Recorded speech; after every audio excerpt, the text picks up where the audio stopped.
నరేంద్ర మోడీ గారు చెప్తుంది ఏంటి, మీరు చెప్తుంది ఏంటి? లాక్డౌన్ లాంటి పరిస్థితులు వస్తాయంటే లాక్డౌన్ పెడతామని కాదు, ప్రజల్ని ఎందుకు భయభ్రాంతులకు గురి చేస్తున్నారు? మరోపక్క సోషల్ మీడియా ఇన్ఫ్లుయెన్సర్స్ మీరు చేసే ప్రతి వీడియోలో ప్రజల్ని భయభ్రాంతులకు గురి చేస్తున్నారు. నిన్న పార్లమెంటులో మోడీ గారు ఇచ్చిన ఒక్క స్పీచ్కే పెట్రోల్ షాపుల దగ్గర బారులు తీరిన ప్రజలు, ఇంకా ఎల్పిజి గ్యాస్ కొరత గురించి తెలిసిందే. ఒక పక్క న్యూస్తో ప్రజలు ప్యానిక్ అవుతున్నారు.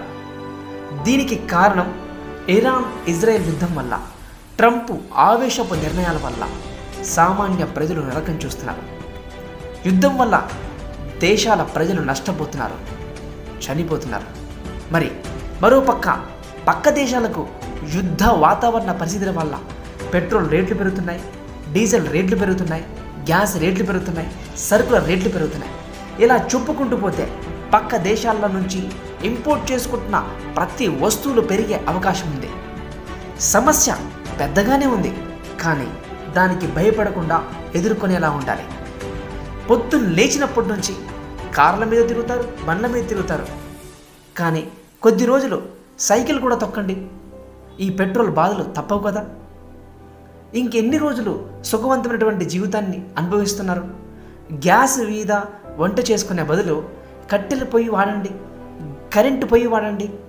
అత్యధికమైనటువంటి ఖర్చులతో కూడినటువంటి తిండి తినకుండా కొద్ది ఖర్చులు తగ్గించుకోండి. ప్రజలరా, ఒకరికొకరిని సహాయం చేసుకోండి. ఇలాంటి గడ్డు పరిస్థితి అయినా సరే కలిసిమెలిసి ఉంటే అన్ని సమస్యలు దూరం అవుతాయి.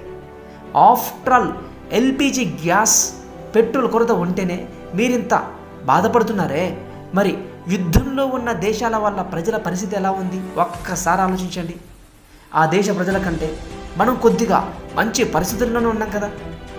ఎందుకు అనవసరంగా ప్రజా నాయకుల్ని తప్పుపడుతున్నారు? మనం కూడా బాధ్యతగా వహించాలి. దయచేసి ప్రజల్ని భయభ్రాంతులకు గురి చేయకుండా ఒకరికి ఒకరు సహకరించుకునేలా చేయండి.